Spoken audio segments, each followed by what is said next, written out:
kindly sent by one of you. I do have my Amazon TBR wish list linked in the description box of every video, so occasionally one of you beautiful, beautiful, beautiful people will send me a book, and so that happened. This was sent by Taylor, who is at Cruel Summers on Instagram. Hi Taylor, I love you. Thank you. Taylor sent me Delilah Green Doesn't Care. This is a sapphic contemporary romance. And as a bisexual woman, I definitely do not read enough sapphic romances. I'm definitely on the hunt, and I really want to read more this year, so I have been wanting to read this for a minute. I love, love, love the cover. I just think it's so cute. So I'm super happy that Taylor got this for me. Delilah Green swore she would never go back to Bright Falls. Nothing is there for her but memories of a lonely childhood in which she was little more than a burden to her cold and distant stepfamily. Her life is in New York, with her photography career finally gaining steam and her bed never empty. Sure, there's a different woman in it every night, but that's just fine with her. When Delilah's estranged stepsister Astrid pressures her into photographing her wedding with a guilt trip and a 5-figure check, Delilah finds herself back in the godforsaken town that she used to call home. She plans to breeze in and out, but then she sees Claire Sutherland, one of Astrid's stuck-up besties, and decides that maybe there's some fun and a little retribution to be had in Bright Falls after all. Having raised her 11-year-old daughter mostly on her own while dealing with her unreliable ex and running a bookstore, Claire Sutherland depends upon a life without surprises, and Delilah Green is an unwelcome surprise. At first, though they've known each other for years, they don't really know each other, so Claire is unsettled when Delilah figures out exactly what buttons to push. When they're forced together during the gauntlet of wedding preparations, including a plot to save Astrid from her horrible fiancé, Claire isn't sure she has strength to resist Delilah's charms. Even worse, she's starting to think she doesn't want to. So, this is apparently quite steamy as well, which I'm very excited about. But yeah, just a queer romance about an enemies to lovers kind of relationship. Small town, forced proximity. It just sounds like it's gonna be a really, really good time. A really, really, really good time. So I'll definitely be picking this up soon. Thank you again to Taylor. You're my bestie. I love you, I love you, I love you, I love you, I love you, I love you. The next book is one that I picked up randomly at Barnes & Noble one day. I did not know it existed, and I think it just came out, and so I walked in and I saw it on the table, and it's definitely a cover buy. I feel like once you see the cover, you will understand why I exactly had to buy it. This is One for My Enemy by Olivia Blake. I feel like my iPhone camera is not doing it justice, but it has a gorgeous sword with some roses and the red. And this is the Barnes & Noble exclusive edition, so I'm not sure what the regular cover looks like, but it's stunning. There's also artwork inside the book of the characters, and there are illustrations throughout, so it's just like a stunning book.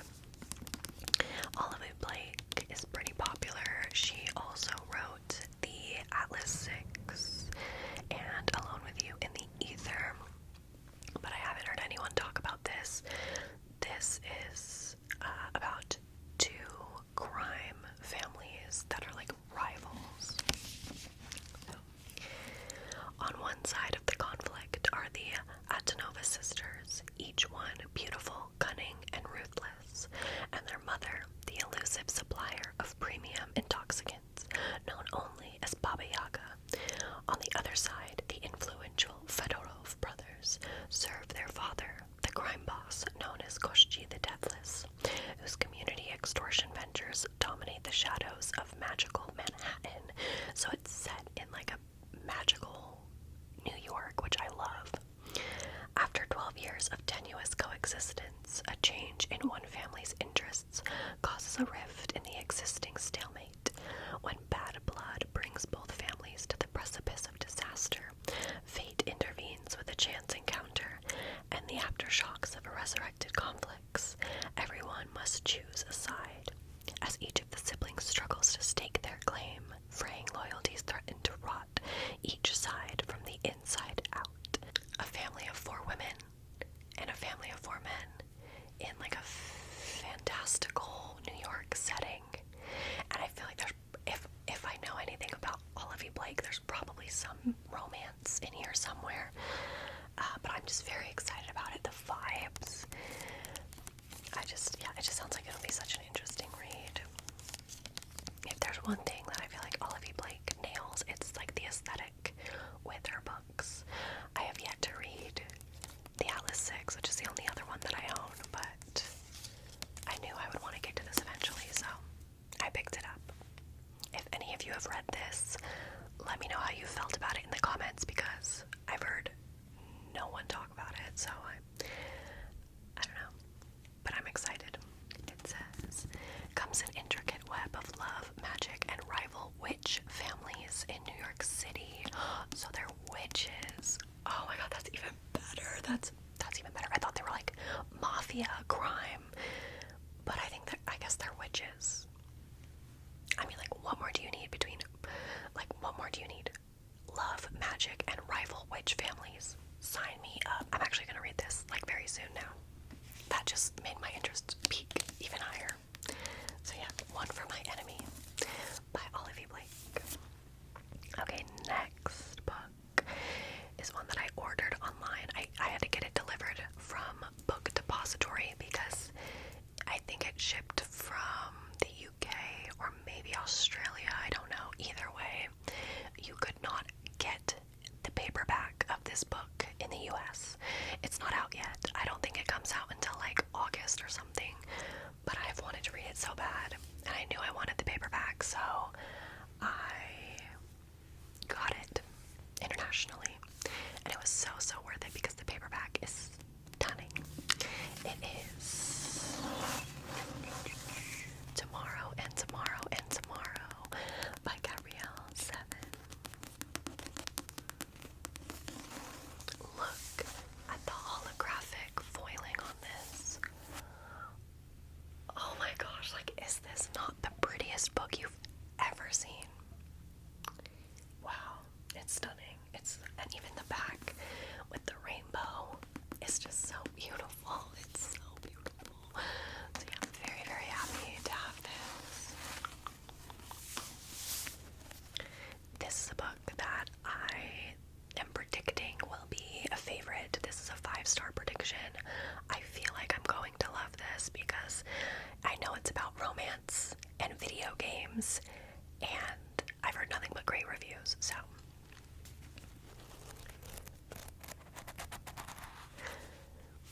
It says, this is not a romance, but it is about love. 2 kids meet in a hospital gaming room in 1987. One is visiting her sister. The other is recovering from a car crash. The days and months are long there. Their love of video games becomes a shared world of joy, escape, and fierce competition. But all too soon, that time is over. When the pair spot each other 8 years later in a crowded train station, they are catapulted back to that moment.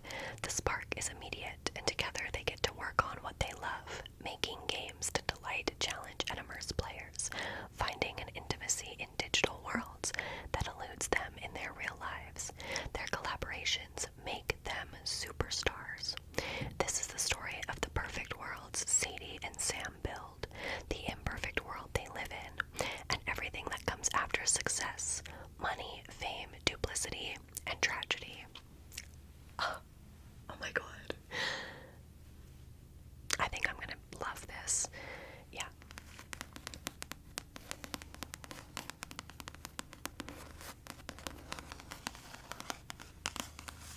if you see me talk about this in a wrap-up soon, I would not be shocked.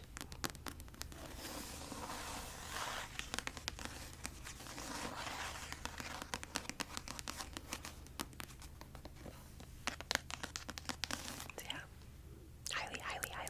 highly anticipating this book.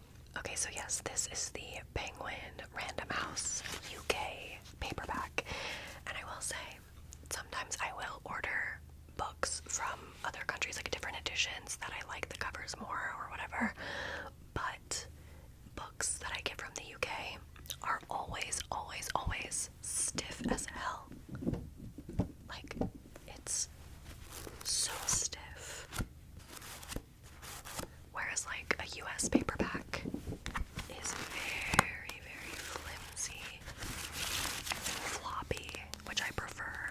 But other than it being just a little bit stiff, it's so beautiful, and I couldn't wait. I could not wait to get my hands on the book. I couldn't wait for the US paperback. I needed it. I needed it in my life, so I'm so glad I have it. I can't wait to read it. Okay, then I picked up 2 indie fantasy books. These are both by the author Carissa Broadbent, who has been blowing up online. I see so many people talking about her, saying that she's like the next Sarah J. Maas or whatever. I would say I'm like a semi-Sarah J. Maas fan. I'm currently reading the Throne of Glass series, and I'm really liking it. The ACOTAR series I enjoyed. It wasn't my favorite, but I did like it. So I've been interested in trying Carissa Broadbent's books, and so I picked up 2 of them. The first one is actually the March book club pick. I do have a book club. It takes place in my Discord server, so you can join for free. Links in the description box. And this is our April, I think I said March. This is our April 2023 book club pick, so I will be reading this with everyone in the Discord. It is called The Serpent and the Wings of Night. The Serpent and the Wings of Night. And this is kind of like a Hunger Games-esque fight to the death, but with vampires. And I'm a vampire girly. This is a fantasy romance, so it is very heavy on the romance. And I love vampire romance. I love it. I eat it up. Scrumptious. Like, I was a Twilight girl, back in middle school. Team Edward all day, every day. So I'm always interested in a good vampire fantasy romance. Human or vampire, the rules of survival are the same. Never trust, never yield, and always guard your heart. The adopted human daughter of the Nightborn vampire king, Oriah, carved her place in a world designed to kill her.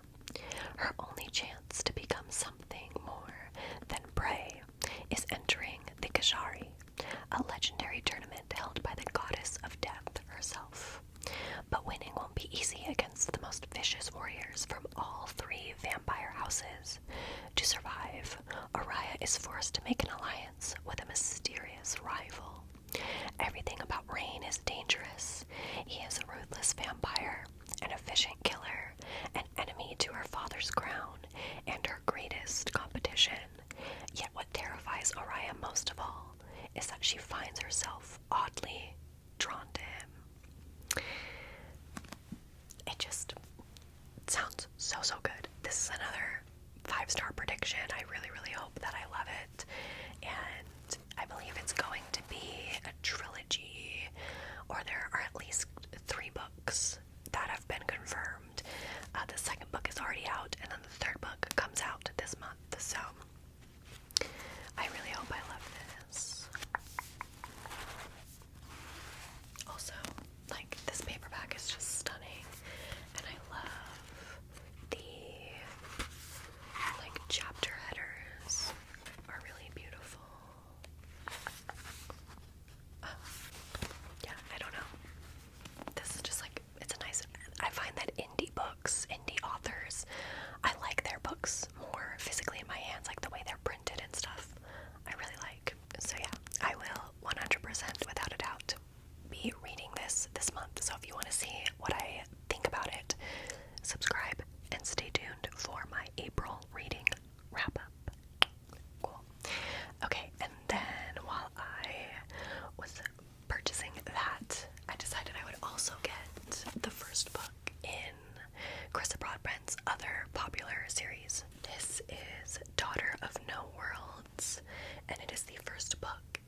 organization of magic wielders strong enough to destroy her former masters. To earn her place, Desana is forced into an apprenticeship with Maxentarius Farleon, a handsome and reclusive fire wielder who despises the orders. He has no interest in helping her, but as the order's grip tightens around them both, his bloody past may be the key to her future or their downfall. Under looming war, Desana must master her magic and survive the Order's demands, and as her feelings for Maxentarius deepen, she is forced to decide how much she is willing to trade away for revenge. Desana will stop at nothing to save those she abandoned, even if it means forfeiting her freedom and sacrificing her heart, even if it means wielding death itself. I feel like I did not absorb any of that information, but I will find out what it's about more when I read it, which I will do at some point. But yeah, these books are just so pretty. This one's chapter headers is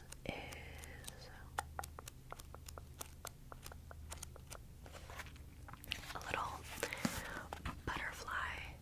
Oh, it's just so cute. It's so gorgeous. So yeah, I'm really hoping that I like Carissa Broadbent's writing, because I have been in such a fantasy mood lately. I've been reading so much fantasy and fantasy romance. So yeah. Okay. We just have one last book to talk about. This is another one that I walked into Barnes & Noble and just like had to have it. I just had to have it. I initially had no interest in reading this book when it came out, because I just heard like certain reviews about it, and it was only available in hardcover. And as you can probably guess, I'm much more of a paperback girl. But then I saw that they released, I think this is the first ever paperback version I've ever seen, of The Invisible Life of Addie LaRue by V.E. Schwab. This is another Barnes & Noble exclusive, but oh, it's just so pretty. It's so pretty. And it has deckled edges, and I love deckled edges. I love.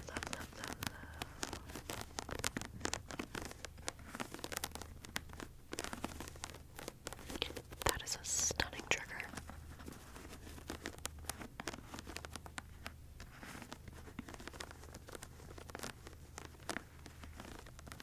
This edition does not have a blurb like on the back or anything. It's just reviews. So I'll tell you what I do know about it.